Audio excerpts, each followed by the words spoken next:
We're going to get a quick state of play on this incredibly consequential presidential election. I guess the election has basically boiled down to each candidate accusing the other of having soup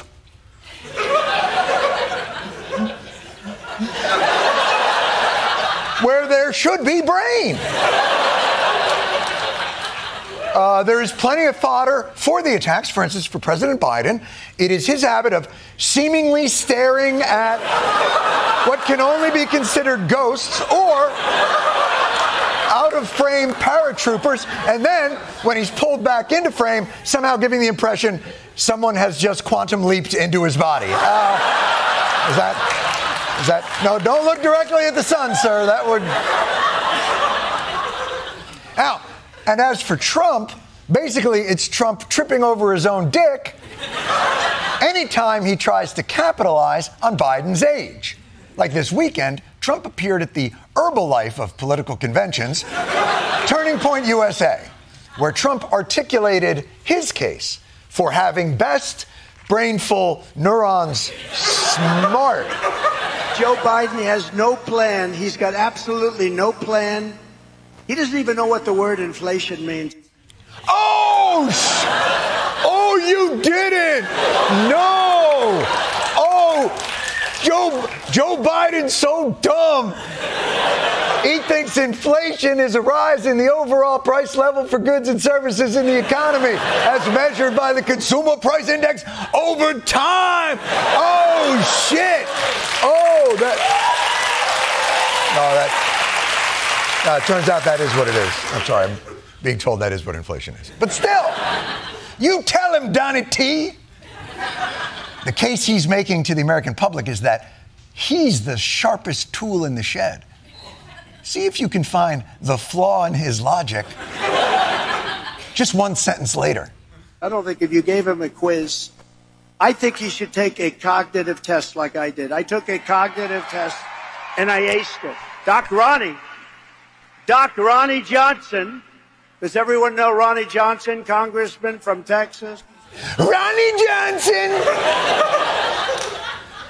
Acing that cognitive test is a great point if only his doctor was actually named Ronnie Johnson and not actually named Ronnie Jackson.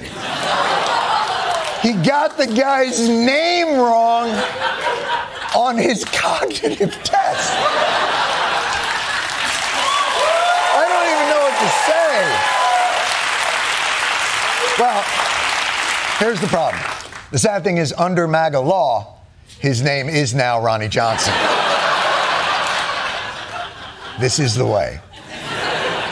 But those aren't the only comments Trump seems to have spit the bit on. Just weeks before he heads to the Republican National Convention in Milwaukee, he called Milwaukee, quote, a horrible city, forcing liberals around the country to defend Milwaukee.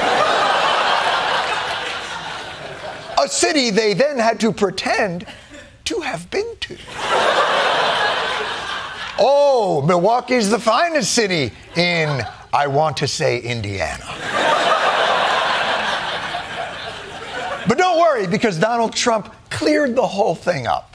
Well, I think it was very clear what I meant. I said we're very concerned with crime. I love Milwaukee. I have great friends in Milwaukee.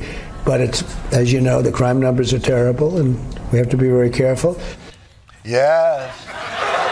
Lots of criminals in Milwaukee. Are you talking about now, sir, or when you and your felonious friends come to town?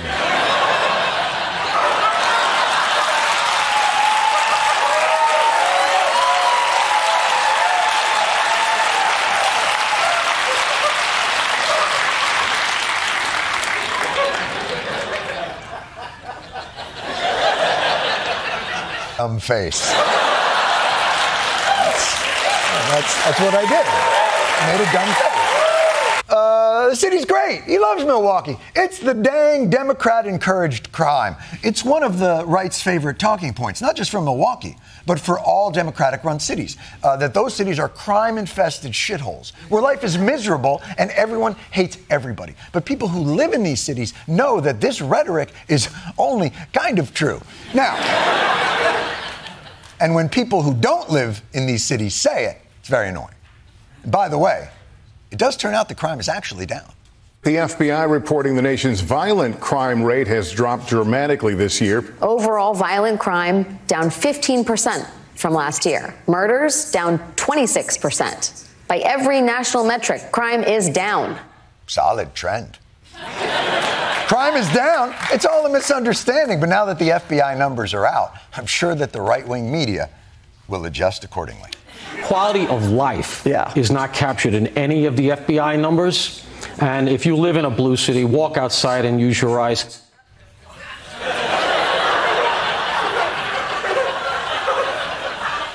You should use your f***ing eyes. Do you even see over your shoulder? They were doing double donuts in a parking lot.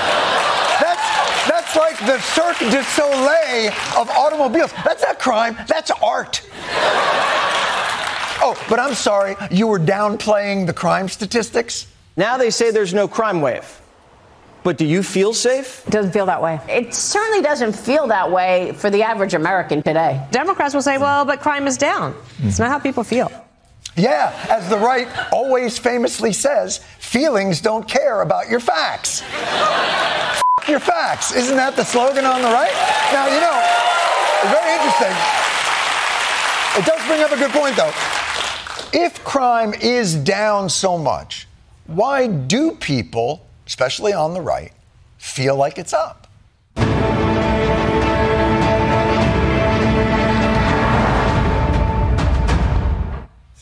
Oh. The crime graphic is, I hadn't really calculated slope in a while, but it seems like the x-axis is moving into the nosebleeds while the y-axis is being tied down and sodomized. I'm sure that's just a one-off and not your network's entire programming. Another day, another stream of brazen, violent crimes. The havoc being wreaked upon America, undoubtedly coming to a town or city near you. Blatant and outrageous crimes occurring on a daily basis, coast to coast. You're seeing that in Chicago and New York, you know, these Democrat-run cities. There's so much crime in the city, I can't comprehend how people live there. New York is now this dystopian hellhole of crime and violence.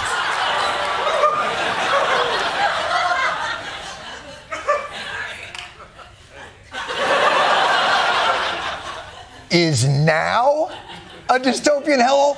You're just figuring that out now, you big puss? Oh, I'm sorry. Is Times Square Elmo too scary for you? Because Times Square Elmo, he comes at you. Are you scared of Times Square Elmo because he punches back? Unlike all the other Elmos who let you tickle them with no consequences? Yeah, New York's a dystopian hellhole. That and the bagels and pizza is why we move here. But of course,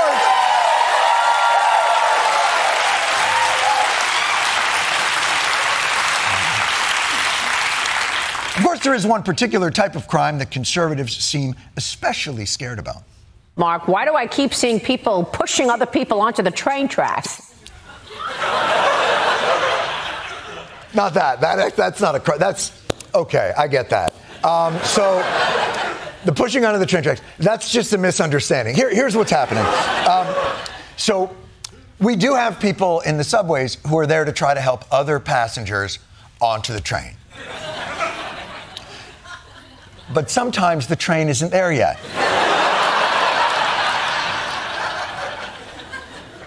It's not malevolent. It's just early. But I was actually talking about another type of crime. People are getting shot in the face every single day. You can literally get shot anywhere in the city. We have people getting shot in the subway. People are getting shot out on the street. Go out for a loaf of bread, you end up getting shot. Yeah, you get shot. New Yorkers haven't had a sandwich in 12 years. Just an egg palm loose in the hands. First of all, I'm surprised Trump is scared of guns at all, considering he thinks they sound like this. We had our beautiful Marine standing there, bing, bing, bing, bing. You know, in the old days, bing, bong.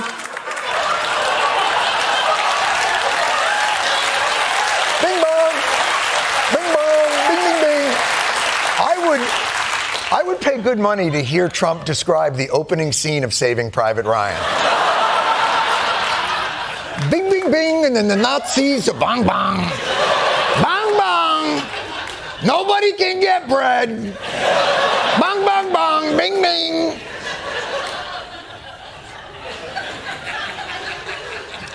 But the point is, if you leave your house in New York, you will be shot dead. To all of our audience members, I'm glad you chose to have your last moments with us. But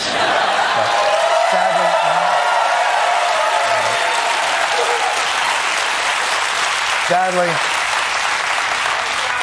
I must bid you a melancholy, a bing bong. Bing, bing, bing. Now, all of this, by the way, is not to say that gun crime does not exist. Of course it does.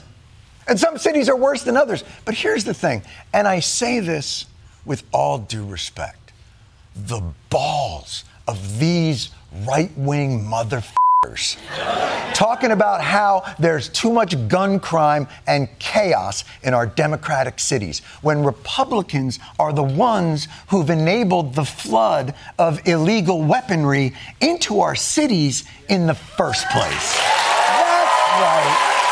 So don't get your little panties in a bunch. Here's something you want to know. 93% of the illegal guns used in crimes in New York City aren't from here. They, like theater majors, have come here to make a name for themselves. The guns come from states like Florida and Georgia and South Carolina, where the gun laws are lax. And trust me, Florida's not sending us their best guns.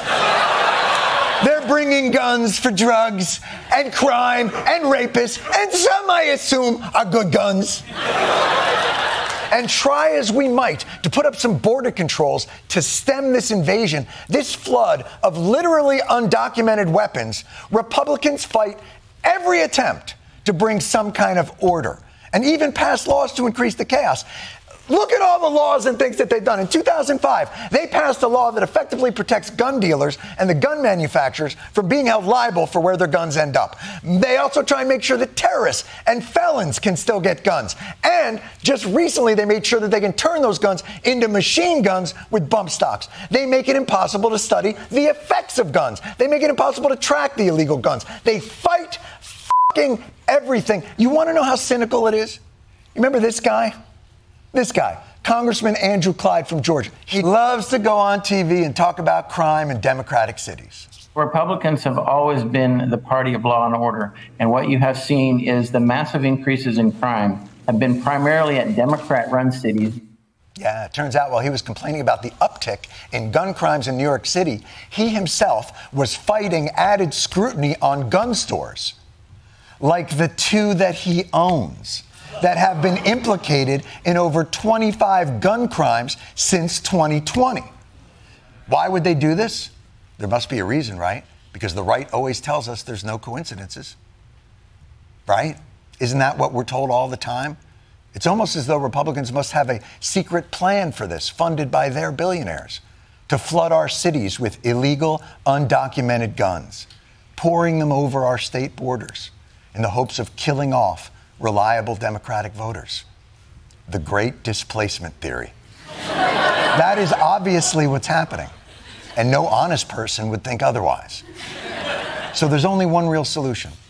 Unfortunately, for the borders of Florida, Georgia, and South Carolina, we have to, what's the word?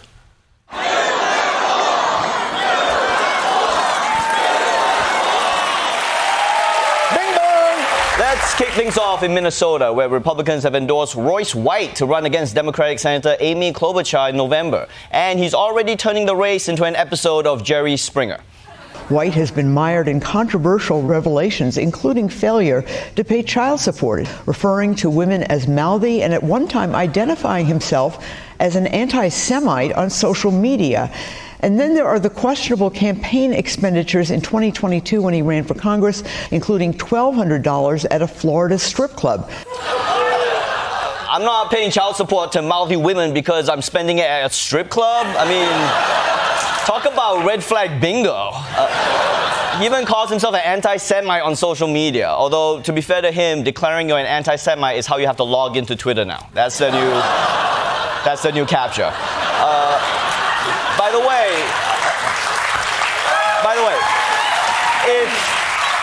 if you're wondering about the accusation that Royce spent campaign funds at a strip club, listen, he has a very clear explanation for this. It was recently revealed you spent campaign donations at a strip club. Is that true?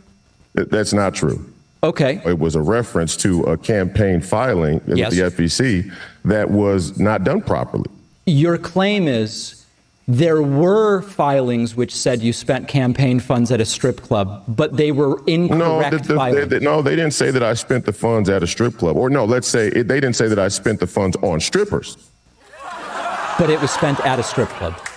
Well, strip club they sell food at the strip club, don't they?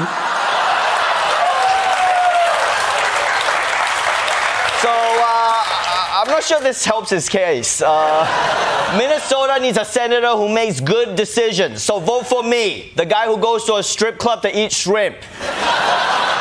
And look, hey, I'm sorry for interrupting him, okay? I mean, you were busy explaining how you don't know anything about strip clubs. You've spent the money on food at a strip club. Is that more accurate? You seem to be very unfamiliar with strippers and strip clubs and drag strip shows, so I'll inform you, maybe you aren't informed, that they do have food at strip clubs. So what you're saying is the money was spent at a strip club. No, wait, did you know that, though? Club. Did you know that? I know strip clubs have restaurants. Have you ever been to a strip club? One time. Did you like the food? No. You got to go to better strip clubs. Okay. Wow, this guy went really quick from not knowing anything about strip clubs to being a strip club expert, right? I don't know about that place, but go to the second floor, ask for Clarice, okay? She'll take you to the champagne room, and behind that is the real VIP room, code 2664. Tell them you want the Royce White special, they'll know what you mean. Look, I don't understand why this guy is trying really hard not to violate campaign finance law, but also wants to be very clear that he knows his way around strip clubs. Right, which is fine. No judgment. Just say you used the wrong credit card. It wouldn't be the worst accidental insertion in a strip club. This guy's got way more problems than that. Look, and I don't want to sound mouthy, but enough is enough. Someone needs to call this guy out for his offensive wine hat, okay? Unacceptable. That is for white women only.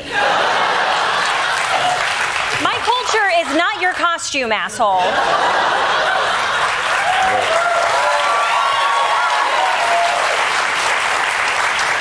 Let's move on to a race in Missouri, where a candidate for local office is getting the word out for the best way that young people know how, by shitposting. Valentina Gomez, a Missouri Republican running for Secretary of State, has triggered liberals with her campaign videos like this one. In America, you can be anything you want. Don't be weak and gay. Brittany Griner should be rotting in a Russian prison, not going to the Olympics. Caitlin Clark is the only reason why we even watched women's basketball. She deserves to go to the Olympics, unlike this unpatriotic lesbian. I love that she's super into women's basketball, but she's angry that there's a lesbian in the WNBA. Is someone going to tell her? She's not just planning to get gays out of women's sports, she's also deeply committed to getting them out of your library books. This is what I will do to the growing books when I become Secretary of State. Let's go. Welcome to the main event. These books come from Missouri Public Library. When I'm in office, they will burn.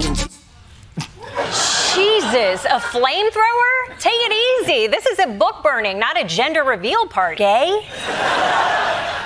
And just to remind you, she's running for Missouri Secretary of State. Typically not a job where you choose who goes to the Olympics or set fire to anything. But enough of these mean human clickbait candidates, okay? Whatever happened to people with substantive, common sense legislative ideas? Like congressional candidate from Florida, James Judge. I'll put forth legislation on President Trump's first day in office to suspend the writ of habeas corpus. This will give President Trump the authority to arrest and imprison the treasonous officials and subversives. Wow, pretty casual call for the end of democracy there. I mean, you can't demand a suspension of due process in the same tone of voice you used to announce that someone's Toyota has their lights on in the parking lot. I mean, this honestly kind of makes you appreciate Trump even more. Because at least he's got some showmanship. I mean, he's out there shouting on a big stage. He's waving his hands around like an alpha chimpanzee. It gets you riled up. You know, this guy looked like he interrupted a wedding reception. Someone's going to come up after him like, okay, thanks for that, James. If we could keep the speeches about Brad and Mary, that would be great. Let's kick things off with some major international news. You know when you're in middle school and your two worst enemies have a sleepover and spend the whole night talking shit about you? Well, that just happened to America. Tonight, two of America's fiercest adversaries together on North Korean soil. Vladimir Putin arriving in Pyongyang for the first time in nearly a quarter of a century. North Korea's Kim Jong-un pulling out all the stops in an elaborately choreographed state visit for Russian President Vladimir Putin. The outcast and sanctioned leaders side by side reviewing troops, cheered by crowds of children with balloons. The two unveiled a strategic defense treaty promising mutual assistance in case either country faces aggression. Best friends forever! Russia and North Korea, it's the perfect alliance. They go together like vodka and famine. Everyone wins. I mean, Russia gets North Korean weapons, and North Korea gets whatever Putin has, those nesting dolls and Tucker Carlson's phone number? I don't know. And now that Russia has North Korean weapons, watch out, Ukraine. Get ready for some missiles that blow up on the launching pad. But my favorite part about this visit was just getting to watch two dictators hang out together. Because when Putin first landed, they were all formal and polite with each other. I mean, look at them, trying to get the other to get into the limo first. No, go. No, after you, I insist. It's friendly, but it's also obvious that these guys have blown up a lot of cars. No, you start the ignition. No, you do it. No, you do it. Okay, fine, we'll both turn it at the same time. But over the next couple of days, the two had a lot of fun together. Kim picked him up, and they took a drive. Just two communists in cars getting coffee. They drove through a botanic garden. They looked like they adopted a couple of dogs together. And clearly, Putin had a great time, because when he left, he looked really sad. He hugged Kim goodbye, and then he stood there waving way too long. And then he went inside the plane and waved from the window. Can you at least act like you have another friend, all right? You look like you're waving to your mom on the bus to the sleepaway camp. Also, based on Kim Jong-un's face, Putin must have been a pretty high-maintenance guest. Just look at him. Bye. Come back soon. Oh, God. I thought he'd never leave. Next time, he stays at the Radisson. Let's move on to climate change. If you couldn't tell from all the sweat on your ass cheeks today, the Earth is still getting hotter. So climate activists have taken their protests to the next obvious place, a pile of rocks. A pair of climate protesters have been arrested after spray painting the historic Stonehenge monument in southern England. Video of the incident shows two people running toward the stone circle while spraying orange paint. A third person can be seen trying to stop them, then a fourth. The climate activist group Just Stop Oil has taken responsibility for the incident. Whoa, guys, I appreciate the cause, but what did Stonehenge ever do? I mean, literally, what did Stonehenge do? I get the stone part, but what the is a henge? Regardless, I don't think this helps the cause. All they did was make it look like Stonehenge went to town on some Doritos. Guys, these stunts don't work. I promise you. Exxon saw this and thought, that's a good point. I wonder if there's oil under Stonehenge. Yeah, I don't think painting Stonehenge orange is going to do anything, guys. Okay, last year the sky in New York turned orange, and we still didn't care.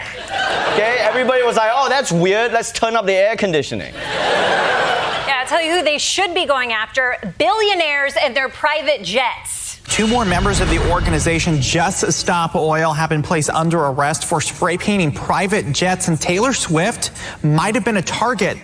No, not Taylor. She is our queen. Pick another billionaire. Another billionaire.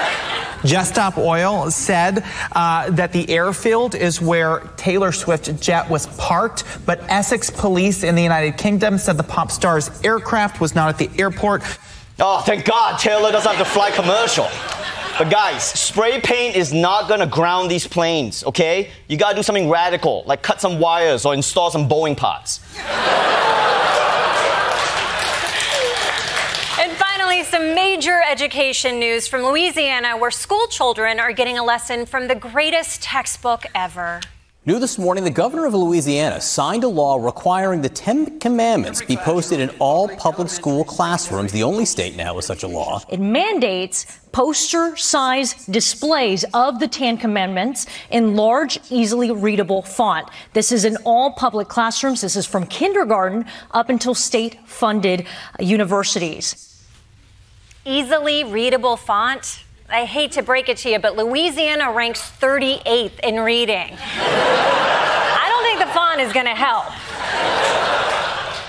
See, I can make that joke because I'm from Kentucky. We're ranked 32nd. Suck it, Louisiana. We read gooder.